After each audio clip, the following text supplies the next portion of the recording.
Jo tenia formació en història de l'art, vaig començar a treballar en coses de museus i per casualitats vaig acabar a l'arxiu.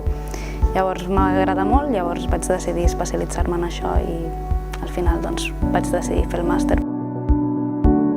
Vaig veure que es podia treure molt partit i que l'arxivística em podia servir molt en aquest sentit. El màster em va portar molts coneixements i després d'això m'ha portat moltes coses perquè jo vaig començar a treballar que encara no havia acabat el màster i des de llavors no he estat cap dia sense treballar. M'ha donat moltes eines per trobar feina. Crec que l'escola és un dels referents més importants en arxivística, almenys per estudiar aquí a Catalunya. Les pràctiques són molt útils, és realment quan vas a fer les pràctiques quan aprens realment el que és l'arxivística i el que s'hi pot fer.